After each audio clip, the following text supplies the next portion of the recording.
Hi everyone, so for today's video I would like to show or to share my video tutorial about finding reliable sources online. So how to detect or check it if the source is credible and reliable. So we can't deny it that our knowledge is not enough to state information we need or we look for it. For this generation, most students are relying the website that they need to search or they look for it. But it's not the 100% that website is always right, the result we look for.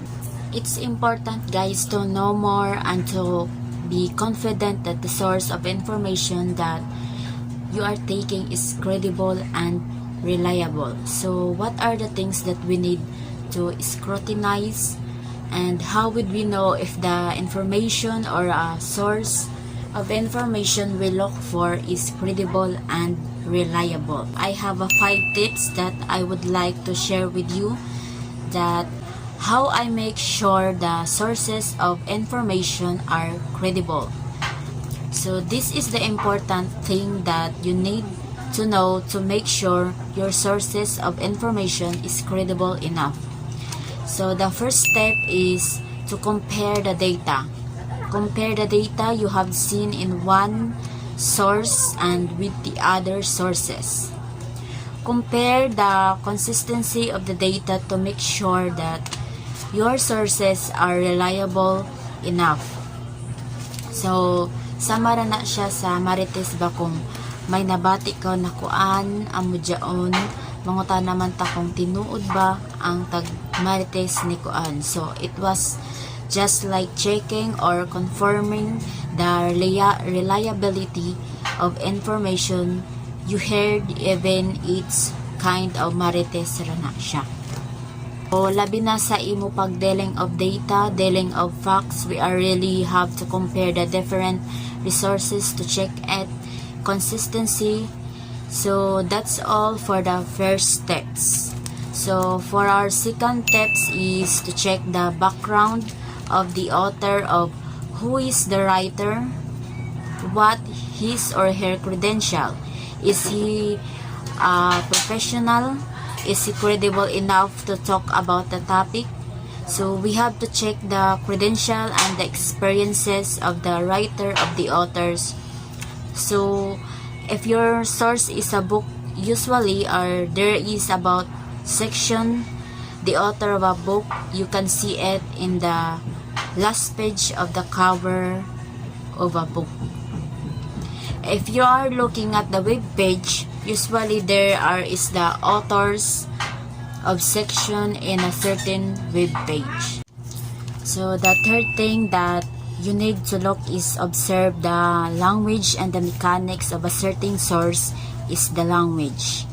So check it if the information are written objectively. Are they grammatical errors?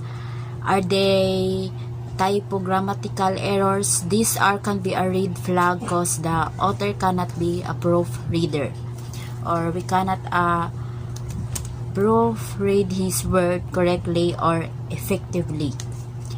Then it was not someone to be trusted, the information he provides, because he cannot even recognize the basic or mechanical grammatical errors with his works. So why would we trust the person to provide the certain information?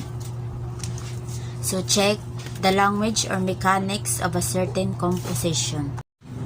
The fourth thing that you need to check in reliability is the date of the publication, because sometimes the word is really credible enough. It's reliable, however, the information is not anymore updated. So check when was a certain text written for you to make the information you are getting for yourself is updated.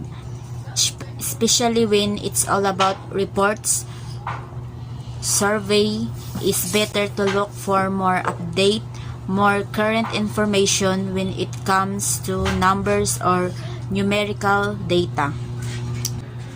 So the fifth tips that you need to do to make sure that the source are reliable or credible is the domain name. Check the domain name or the extension name or the website you're visiting. Especially now we cannot go out to physical library. You just reliance to online sources to check the domain name. And did you know that a web address link can give an information about the publisher? So, web addresses ending edu.ph are owned by the university colleges or academics institutions. Those endings go or .gov are owned by the government agency website in that ending, or that are owned by the non-profit organizations, while in website in .com are owned by the businesses in profit organization. Of course, our priority when it comes credibility, website with domain name ending in .edu.in.com, because these are from our government and also for our academic institutions. Here are some reliable online sources that you can use for your review related literature, topic, and studies.